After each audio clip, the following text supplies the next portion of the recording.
வணக்க மக்களே, இது என்ன இடம்னு தெரியுதுங்களா? மலை மேலே பாருங்கள், ஒரு கோயில், பிரசித்தி பெற்ற மிக அற்புதமான கோயில். இந்த கோயில் எங்கே இருக்குது உங்களுக்கு தெரியுங்களா? தெரிஞ்சு கமெண்டில் பண்ணுங்கள். அதுக்கு முன்னாடி நானே சொல்லிடுறேன்.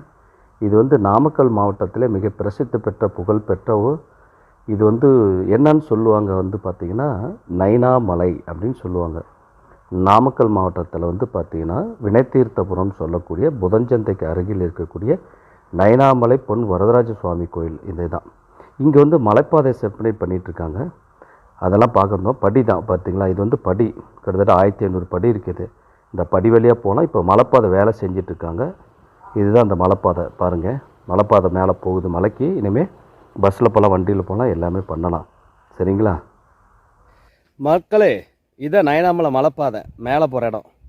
ரோடு போட்டுட்ருக்காங்க. ரோடு வேலையாகிட்ருக்குது. அந்த ரோட்டை பார்க்கலான்னு வந்தோம். ரோடு மலை மேலே போகுது. உங்களுக்கு காட்டுறேன் பாருங்கள். இதான் மலைப்பாதை ரோடு போகுது பார்த்தீங்களா? இந்த மலை ரோடு பார்த்தீங்கன்னா எங்கே போகுது அப்படின்னா, இங்கே பாருங்கள், மேலே தெரியுதுங்களா? இதான் நயனாமலை மலை உச்சிங்க. அங்கே கோயில் தெரியுதுங்களா? நயனாமலை மலை உச்சிக்கு கோயில் தெரியுதுங்களா? அங்கே பாருங்கள், கோயில் தெரியுதா? அதுக்கு போகக்கூடிய மலைப்பாதை தான் இது. மலைப்பாதை வேலை நடந்துகிட்ருக்குது. அப்படியே நம்ம பார்க்கலான்னு வந்தோம்.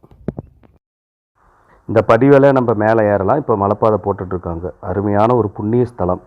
அதனால் ரொம்ப விசேஷமான புரட்டாசி சனிக்கிழமை ரொம்ப விசேஷமான இடம். உங்களுக்கு வாழ்க்கையில் ஒரு தடவை டைம் கிடைச்சா நாமக்கல் மாவட்டத்தில் இருக்கிற புதஞ்சந்திக்கு அருகில் இருக்கக்கூடிய நயனாமலைக்கு ஒரு தடவை வந்து பாருங்கள். மிக அருமையான ராமச்சந்திர நாயக்க கட்டப்பட்ட, அதாவது கிருஷ்ணதேவர காலத்தில் வந்தக்கூடிய தெலுங்கு மன்னரை கட்டப்பட்ட அற்புதமான கோயில். இந்த வீடியோ பிடிச்சா மறக்காமல் இந்த சேனலுக்கு ஒரு லைக் பண்ணி சப்ஸ்கிரைப் பண்ணுங்கள். நன்றி, வணக்கம்.